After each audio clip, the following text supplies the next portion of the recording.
salam saya dari depan mimbar ini, Shalom Tiberias. Masih kurang semangat, Shalom Tiberias. Masih kurang semangat, Shalom Tiberias. Gitu dong. Apa kabarnya? Banyak berkat, banyak mujizat, banyak kuasa, banyak kepeng. Sudah makan siang? Yang belum, nanti makan sama-sama kita selesai ibadah, tapi bayar masing-masing.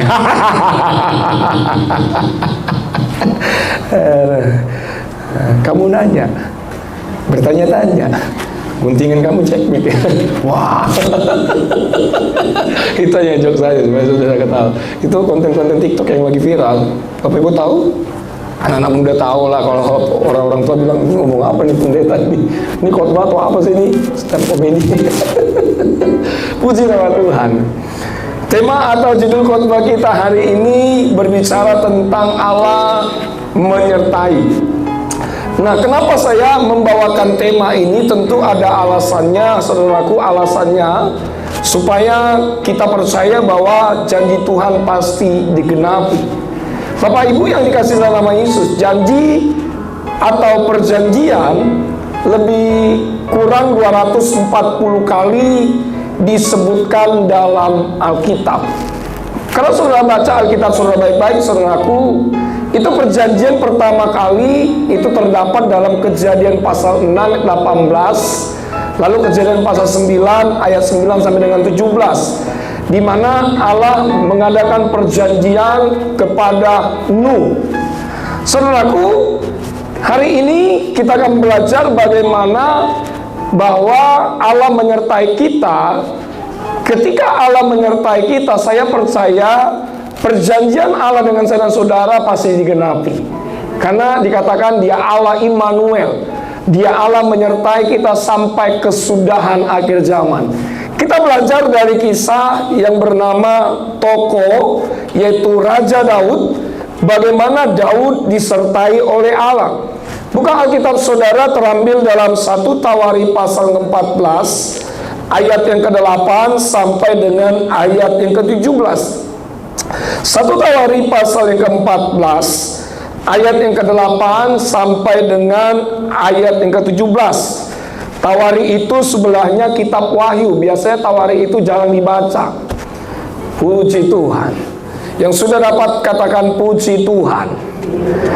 Saya 8, nanti saudara ke-9, lalu tiba di 17, sama-sama kita baca.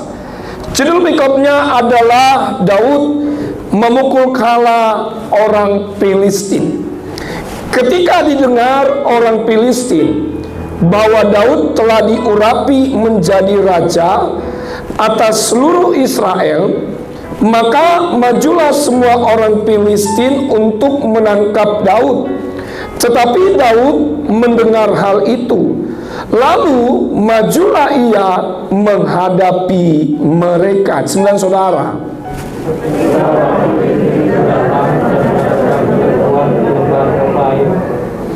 Bertanyalah Daud kepada Allah, apakah aku harus maju melawan orang Filistin itu? Dan akan kuserahkan mereka ke dalam tanganku. Tuhan menjawab, majulah, aku akan menyerahkan mereka ke dalam tanganmu. Ayat 11 saudara.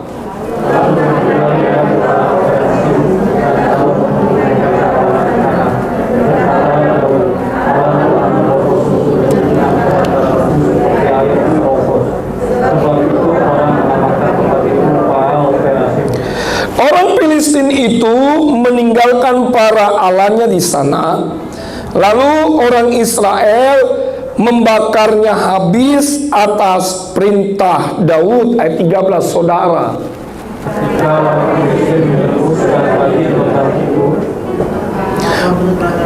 Sesama hamba Tuhan dilarang mendahului. Maka bertanyalah lagi Daud kepada Allah. Lalu Allah menjawab, jangan maju di belakang mereka, tetapi buatlah gerakan lingkaran terhadap mereka, sehingga engkau dapat menyerang mereka dari jurusan pohon-pohon kertau. 15 saudara.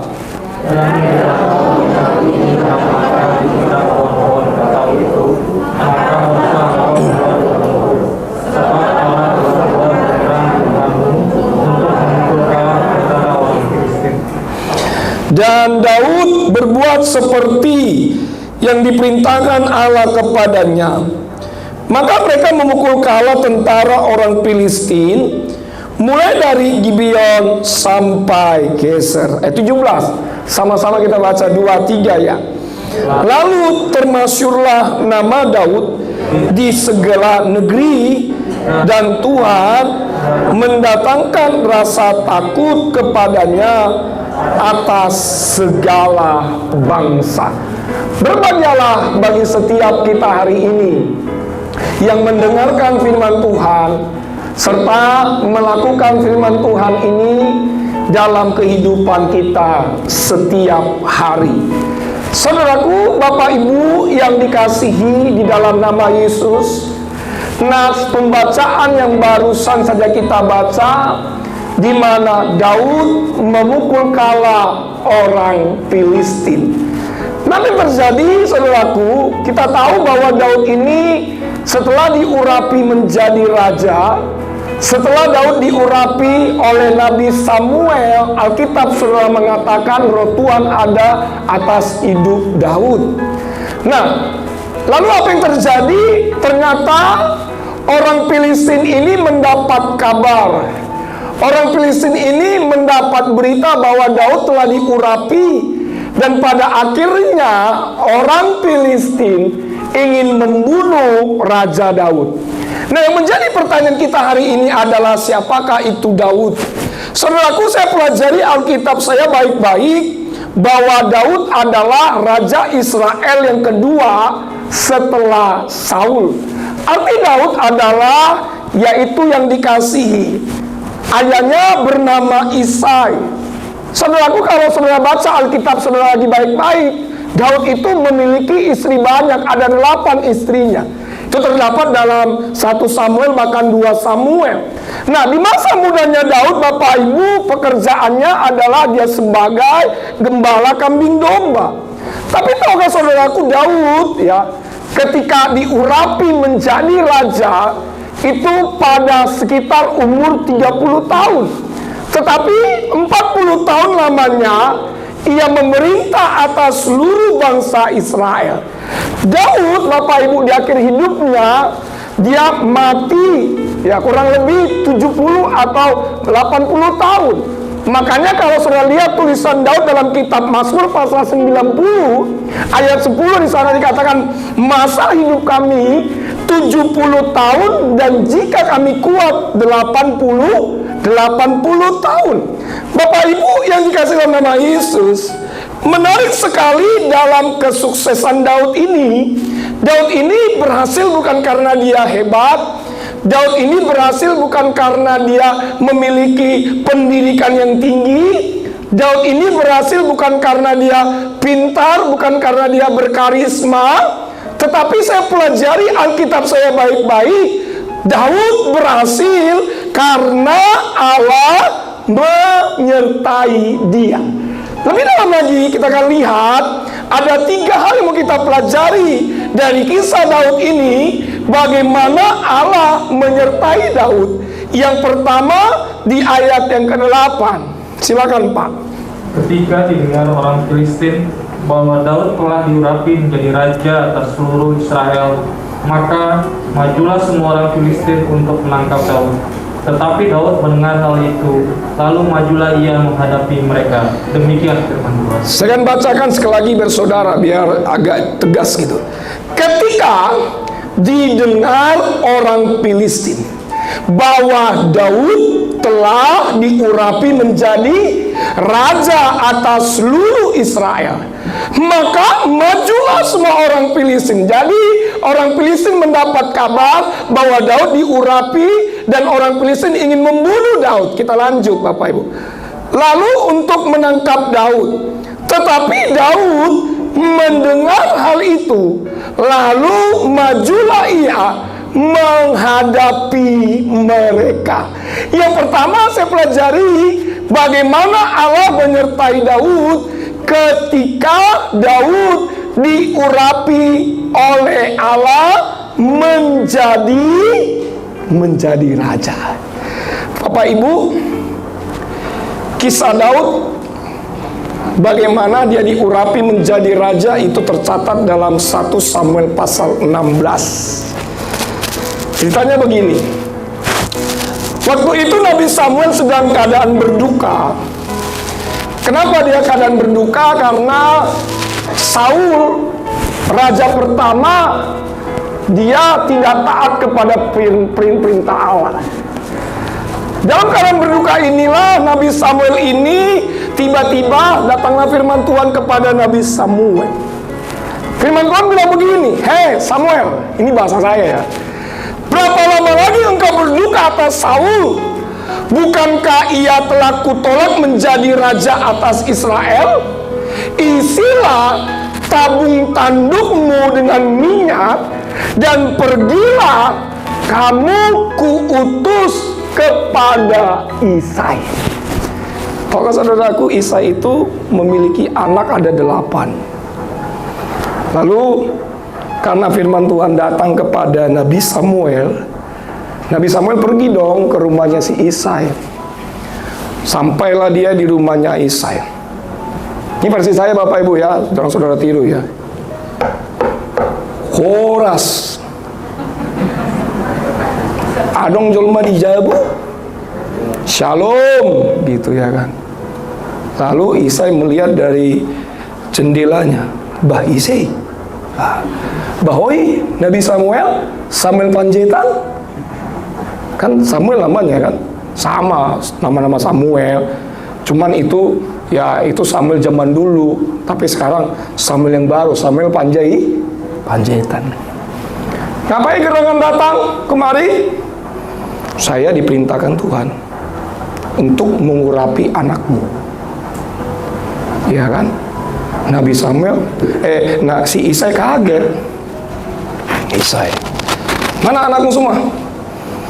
Itu saudaraku, tiba-tiba Isai suruh anaknya lewat di depannya Nabi Samuel.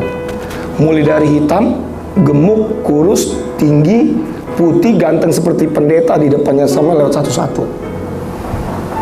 Lalu Nabi Samuel bilang begini, gak cocok ini, gak ada anakmu yang bagus ini, yang 7 ini. Ada nggak satu lagi? Ada yang bungsu. Oh, di mana? Lagi mengembalakan kambing domba. Panggil. Panggil dari ladang, dari sawah, panggil. Wah, dipanggil. Panggil Daud itu Bapak Ibu. Wajahnya dikatakan kemerah-merahan, ganteng gitu ya kan, seperti Pak Pendeta. Tiba-tiba lewat di depannya Nabi Samuel. Nabi Samuel, wah ini nih, ini yang diperintahkan Tuhan, saya akan mengurapi, ini akan menjadi raja. Lalu Nabi Samuel mengambil tabung tanduk berisi minyak. Daud diurapi dengan minyak. Alkitab saudara mengatakan sejak hari itu dan seterusnya berkuasalah roh Tuhan atas Daud. Sewaktu roh Tuhan berkuasa atas Daud, sewaktu Daud diurapi menjadi raja, ternyata ada begitu banyak tantangan yang dihadapi oleh Daud. Salah satunya adalah orang Filistin ingin membunuh Raja Daud. Bapak Ibu yang dikasih dalam nama Yesus, apa yang menjadi aplikasi hari-hari ini dalam kehidupan kita? Bukankah hari-hari ini tidak sedikit banyak orang percaya ketika menghadapi persoalan hidup, mereka takut dan khawatir dalam hidupnya? Saya sebagai hamba Allah ingin memperingatkan saudara, jangan takut karena ada pengurapan minyak, karena ada pengurapan roh Tuhan atas hidup saudara hari ini. Amin. Seperti yang dialami oleh siapa? Raja Daud. Setan memang hari-hari ini ingin mencari kesalahan saudara, kelemahan saudara. Setan hari-hari ini ingin menaruh pikiran-pikiran yang jahat atas pikiran saudara, supaya saudara jatuh ke dalam dosa. Tetapi dengan baik, Roh Tuhan berkuasa atas hidup saudara. Amin. Supaya saudara bisa melewati badai kehidupan. Di dalam Yesaya pasal 61 ayat 1 sampai dengan 2, firman Tuhan dikatakan, yuk slide berikutnya, sama-sama kita baca. 2, 3 ya. Roh Tuhan Allah ada padaku, oleh karena apa? Tuhan telah mengurapi aku, Ia telah mengutus aku untuk menyampaikan kabar baik kepada orang-orang sengsara dan orang-orang yang remuk, untuk memberitakan apa? Pembebasan kepada orang-orang tawanan dan kepada orang-orang terkurung, kelepasan dari penjara. Ayat 2, untuk memberitakan tahun rahmat Tuhan dan hari pembalasan Allah kita, untuk menghibur semua orang berkabung. Ayat ini ayat yang sudah digenapi dalam gereja kita TBS Indonesia, Bapak Ibu. Bagaimana gereja kita ini gereja yang penuh kuasa. Bagaimana gereja kita, gereja TBS Indonesia, yang ada kuasa minyak dan anggurnya. Ada begitu banyak kesaksian di Tiberias, bayi-bayi yang mati dalam kandungan dibangkitkan. Sakit kanker, sakit tumor, sakit jantung bisa disembuhkan. Bahkan yang utang-utang ratusan juta bisa terselesaikan. Karena kenapa? Tuhan menyertai gereja ini. Beri tepuk tangan dulu, beri pujian bagi Allah. Itu yang pertama. Yang kedua, di ayat 9 sampai dengan 14. Ketika orang Filistin itu datang dan mengadakan penyerbuan di lembah Refaim, bertanyalah Daud kepada Allah, apakah aku harus maju melawan orang Filistin itu, dan akan kau serahkan mereka ke dalam tanganku? Tuhan menjawab, majulah, aku akan menyerahkan mereka ke dalam tanganmu. Lalu majulah ia ke Baal Perasim, dan Daud memukul mereka kalah di sana. Berkatalah Daud, Allah telah menerobos musuhku dengan perantaranku seperti air menerobos. Sebab itu orang menamakan tempat itu Baal Perasim. Orang Filistin itu meninggalkan para allahnya di sana, lalu orang Israel membakarnya habis atas perintah Daud. Ketika orang Filistin menyerbu sekali lagi di lembah itu, maka bertanyalah lagi Daud kepada Allah. Lalu Allah menjawab, janganlah maju di belakang mereka, tapi buatlah gerakan lingkaran terhadap mereka, sehingga engkau dapat menyerang mereka dari jurusan pohon-pohon keratau. Demikian firman Tuhan. Yang kedua yang dapat kita pelajari, bagaimana Allah menyertai Daud ketika Daud selalu bertanya kepada Allah, atau Daud yaitu berdoa. Bayangkan Bapak Ibu yang dikasih dalam nama Yesus, 2 kali orang Filistin ingin menyerbu Daud, dan 2 kali pula Daud berdoa dan bertanya kepada Allah. Ayat 10 dan ayat 14. Iya kan? Di sana Daud bertanya kepada Allah, apakah yang harus kulakukan? Apakah harus maju? Saya senang dengan pribadi Daud ini, Bapak Ibu. Kenapa saya katakan senang? Walaupun kita tahu bahwa Daud pernah jatuh ke dalam dosa, betul? Tetapi Bapak Ibu, baca Alkitab sudah baik-baik. Waktu Daud bangkit dari kegagalannya, waktu Daud bangkit dari dosanya, Alkitab sudah mengatakan Daud menjadi orang yang berhasil. Dan Daud ini, Bapak Ibu, pribadi orang yang suka berdoa. Dia selalu memprioritaskan doa dalam hidupnya. Saudaraku, sesibuk apapun saudara hari ini, kita harus memprioritaskan doa, memprioritaskan Tuhan dalam kehidupan kita. Amin.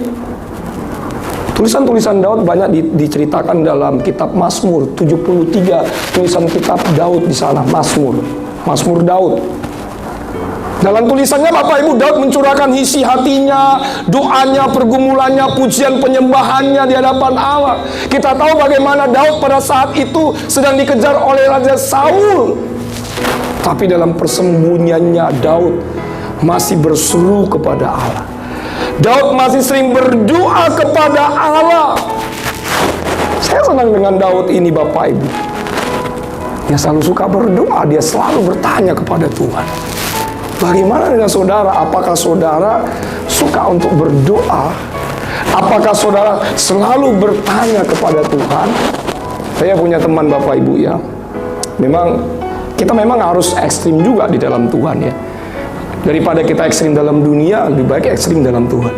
Saya punya teman Bapak Ibu ya, mohon maaf ya, dia kalau apa-apa pasti tanya Tuhan. Pakai baju aja tanya Tuhan loh dia. Makan apapun dia tanya Tuhan, betul. Saya bilang hebat orang ini loh, hebat. Daripada kita nggak pernah tanya Tuhan, iya kan? Tanyanya tingkat RT RW. Saudara lagi dalam nama Yesus, Bapak Ibu. Tentu dalam mengikuti Yesus, mengiringi Yesus pasti ada masalah, pasti ada pergumulan. Ikut Yesus bukan berarti kita bebas dari masalah. Ikut Yesus bukan berarti kita bebas dari kekhawatiran. Amin. Masalah boleh ada, tantangan boleh ada. Saya mengutip dari satu pernyataan yang sangat menarik. Tidak ada masalah tanpa jalan keluar. Amin. Setiap masalah pasti ada jalan keluar. Memang Tuhan tidak pernah menjanjikan hidup kita tanpa masalah. Yang Tuhan janjikan adalah bahwa Dia menyertai kita, menolong kita, sehingga kita mampu menghadapi semuanya. Amin. Iya, Dia menyertai kita sampai ke akhir zaman. Dalam Roma pasal 28 ayat 8 bilang begini, kita tahu sekarang bahwa Allah turut bekerja dalam segala sesuatu untuk mendatangkan kebaikan. Segala sesuatu yang terjadi dalam kehidupan saya dan saudara tentu mendatangkan kebaikan. Halo, mau sakit penyakit, semuanya mendatangkan kebaikan. Saya selalu sampaikan Bapak Ibu bagi jemaat, apa yang kita cari dalam hidup ini? Apa yang kita cari dalam hidup ini? Hartakah, jabatankah? Atau kita mencari Tuhankah? Saya percaya Bapak Ibu, selagi saudara masih hidup bernapas, memang orang selalu mencari hal-hal yang duniawi. Orang selalu mencari harta duniawi. Bukan berarti saudara dilarang bekerja, bukan. Kita bekerja untuk memenuhi kebutuhan hidup saudara, kehidupan kita. Tapi bukan itu yang paling utama dalam kehidupan saudara. Saudara pernah lihat ketika orang mati bawa mobil BMW? Nggak pernah kan? Enggak ya? Atau mungkin saudara mati misalkan bawa apa? Bawa ya emas, perak. Yang paling sering kalau orang mati itu bawa Alkitab, Pak Bu. Di peti matinya. Banyak itu orang Kristen bawa Alkitab tuh. Saya pernah kubur orang ya. Serius, ini bener ini. Nanti kalau saudara misalkan ini ada keluarganya meninggal nih, Alkitab jangan ditaruh di peti mati. Itu orang mati nggak baca Alkitab loh. Saya pernah kubur orang. Kebetulan yang meninggal bapak-bapak. Saya tanya sama istrinya. Kalau ibu-ibu kan biasanya pendoa syafaat rajin baca Alkitab, iya kan? Saya tanya sama istrinya. Saya bilang, Bu, itu kok ada Alkitab ya peti matinya? Oh, istrinya bilang begini, Pak Pendeta, nanti kalau di sorga dia baca Alkitab. Kami SMS-an, saya taruh handphone juga ini. Merek handphonenya apa? Xiaomi. Itu waktu saudara tutup peti matinya, dia malam di SMS kita, di WhatsApp kita kaget. Matius pasal 6 ayat 33. Dia, wah. Iya. Itu mendingan saya bilang sama keluarganya, ya Bu, mohon maaf ya, itu Alkitab mending kasih Pak Pendeta atau dikasih orang lain supaya dibaca, ya kan? Karena saudaraku, Alkitab mengatakan kita datang tidak membawa apa-apa, pulang pun tidak membawa apa-apa. Apalagi nih orang Kristen, mohon maaf nih ya, bukan berarti kita nggak boleh ziarah ini ya. Biasanya banyak ini orang Kristen nih, ya mau ya Paskah, apalagi mau Natal, tahun baru ini banyak orang Kristen. Saya dulu dibodoh-bodohin sama setan gitu. Ya, setan pakai orang tua kita datang ke kuburan, ya kan, bawa rokok, bawa makanan lapet, ombus-ombus. Orang tua saya bawa apa, jerigen buat minuman itu, cuci muka, ngomong satu-satu, nak ngomong. Ya kita ngomonglah kami. Pung, cucumu udah datang, Pung. Minta nomor dong, togel. Itu kalau opung kita bisa jawab, iya cu. Kamu nomor togel apa yang bagus, nanti malam saya kasih mimpi ya. Habis ngomong, Bapak Ibu kita cuci muka. Dalam hati kita, oh Tuhan. Ya, sekarang kita tahu.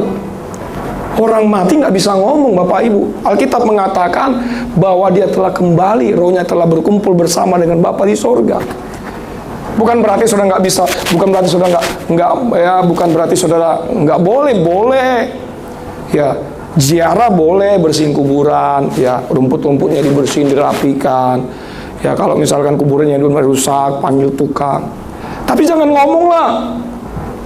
Ya kan, Pung, saya lagi susah, Pung.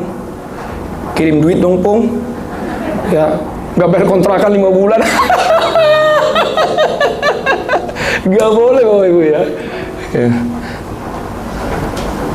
Allah menyertai saudara. Beri tepuk tangan, beri pujian bagi Allah kita. Yang terakhir. Saya undang pemusik. Ayat 15 sampai dengan 17. Dan bila engkau dengar bunyi derap langkah di puncak pohon-pohon kertau itu, maka haruslah engkau keluar bertempur. Sebab Allah telah keluar berperang di depanmu untuk memukul kalah tentara orang Filistin.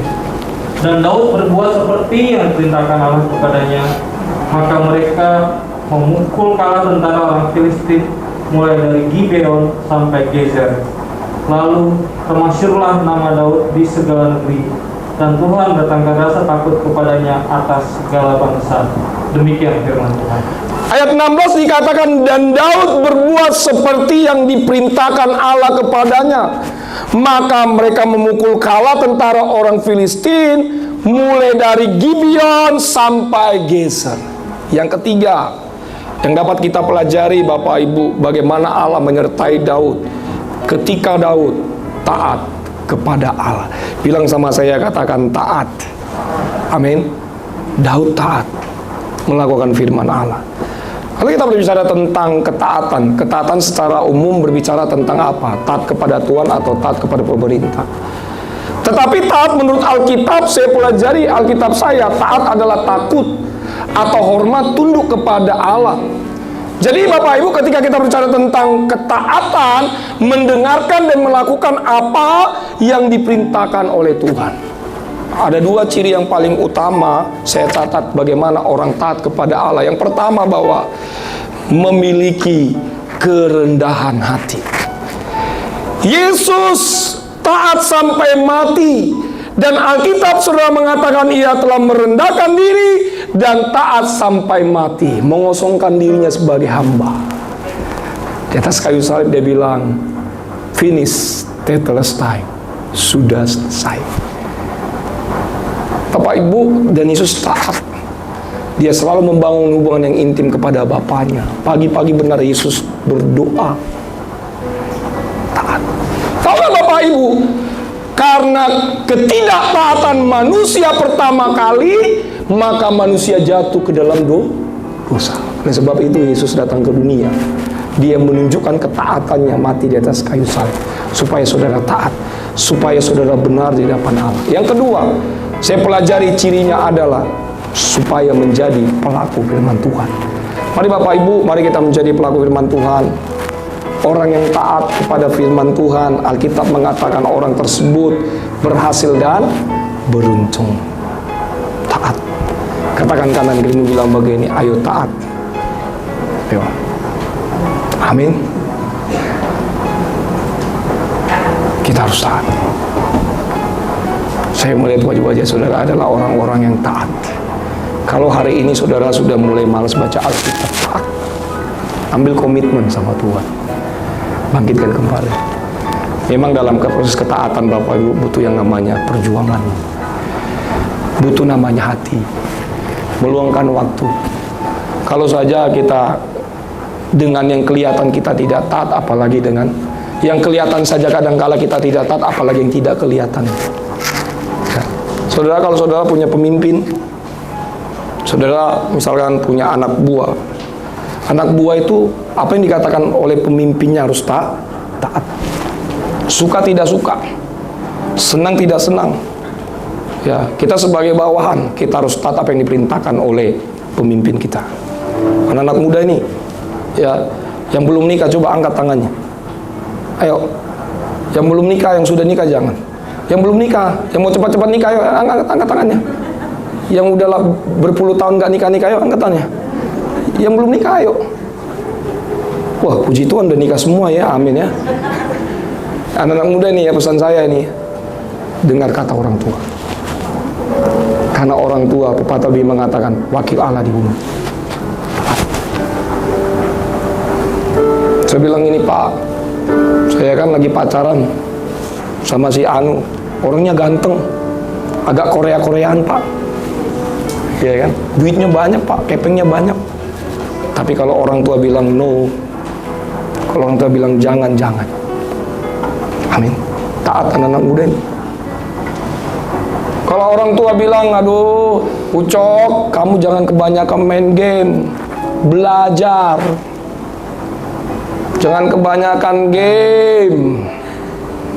Apa? Game.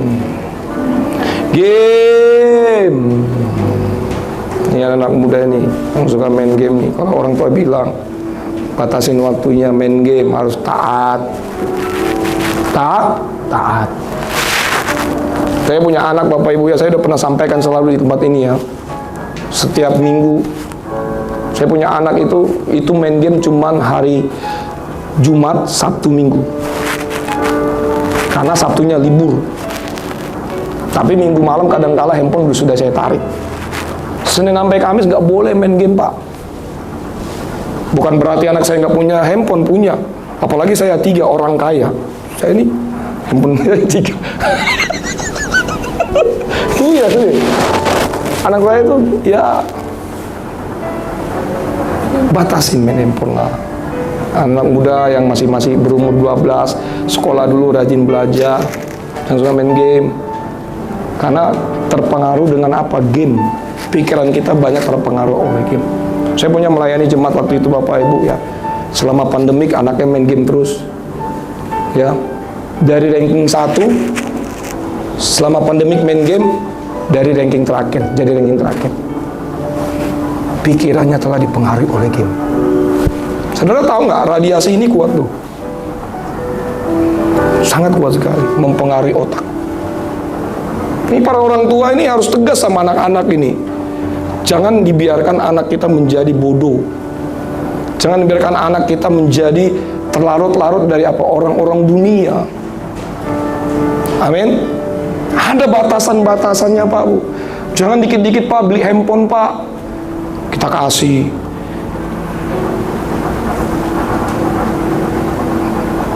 Bahkan nonton TV, Bapak Ibu, anak saya itu ya, nonton TV kalau udah jam 7 malam nggak boleh. Pulang sekolah sampai jam 7 boleh. Tegas kita, Pak.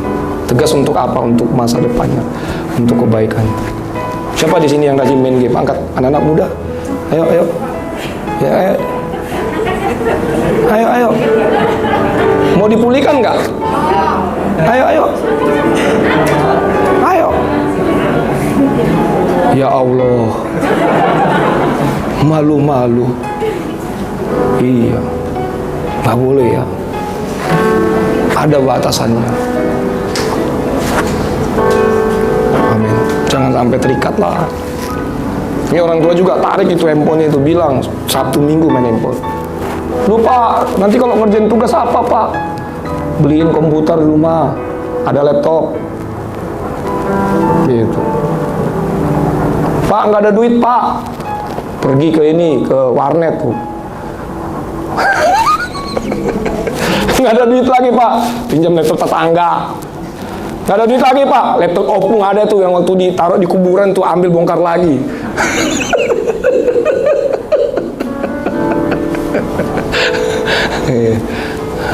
Anak muda ya, dengar ya, kata orang tua yuk. Bukan berarti nggak boleh. Tapi ya ada batasannya. Ada batasannya. Kesimpulan khotbah kita, ada 3 hal yang dapat kita pelajari dari kisah Daud. Yang pertama, ketika Daud diurapi oleh Allah menjadi raja.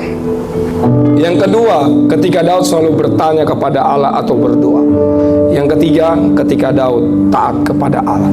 Maju terus jalan Tuhan, tetap semangat, tetap andalkan Tuhan. God bless you. Tuhan Yesus memberkati. Beri tepuk tangan di pujian bagi Allah.